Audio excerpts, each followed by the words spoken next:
United States of America by D.I. Jolly.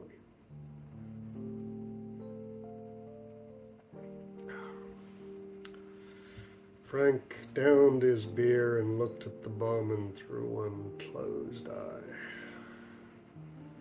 Buckle in, son. I have a lot to say. None of it's nice, and some of it probably doesn't make sense.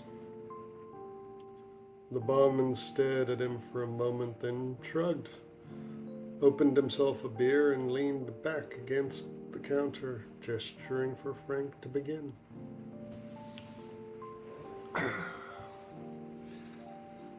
Some people will tell you, everything happens for a reason. Others, God has a plan. And then, of course, there's the old favorite. When one door closes, another will open. The problem with it is, they all hinge on the idea that life is totally out of your control. And that something good will always happen, which is bullshit. Go tell the hobo living on the corner that when one door closes, another will open. He just needs to be patient. Tell him that everything's going to be just fine and see what happens. Life is hard work, it's unfair, and people born into privilege normally stay there, and people born into poverty do the same. The lines sometimes cross, but not as often as those pseudo-philosopher optimistics like to say.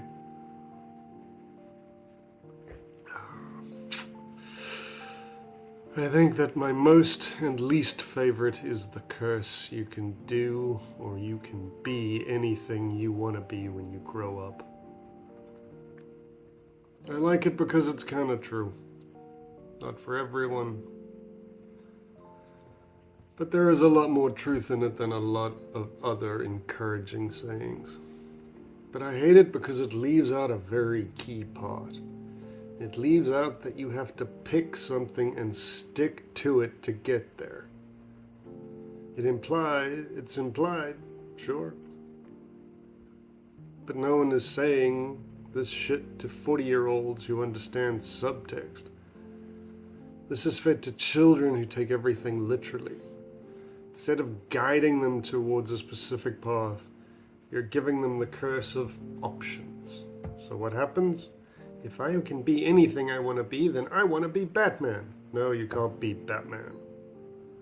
Dreams crushed. Illusions of parents being gods crushed. Lies are real and everything real is a lie. Frank lifted his bottle only to realize it was empty, then huffed and continued. And another thing. Do you know the philosopher Zach Hamsey? Well, he once said, if you just want what you have, then why are you sad? Which brings us neatly to the real problem of the American dream.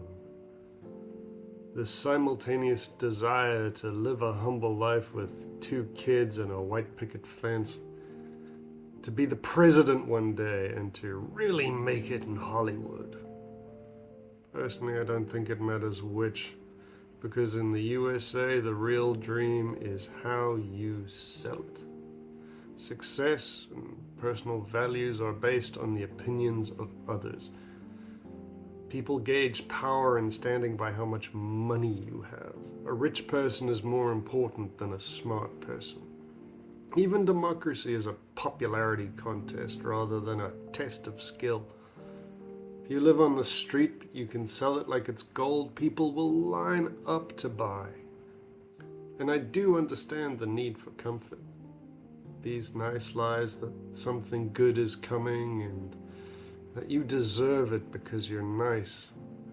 The balance that something bad means something good is going to happen. The truth is, it doesn't mean that it's going to happen to you. Something bad happens to you, something good happens to someone else. If we're honest, we'd say things like, everything happens for a reason, but most of the time that reason is not grand or philosophical. It's matter of fact and it doesn't have a higher purpose. Why did that person die? It's not to be in a better place. It's because cancer made their organs stop working. If one door closes, nothing's going to happen until you open another one. And you'll probably have to try a few doors before you find one that stays open.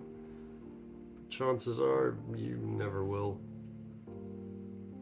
You can't be anything you want to be when you grow up. Even if you spend your whole life dedicated to one thing, you can still fail. God probably doesn't exist, and if it does, all evidence points towards God not answering prayers and granting wishes like a genie. And then the American dream is to make sure that everyone watching thinks you're better than they are. The barman stared at Frank in stunned silence for a few minutes, wondering if he was going to say more. Then he let out a long breath and said, "Are you okay, old man?" Frank twirled the empty bottle on the bar and said quietly, "No, not really." Thank you for listening. If you like this, please check out my Patreon, links below. And I don't know, what are you supposed to say? Like, comment, and subscribe. Hope you have a wonderful day. Thank you.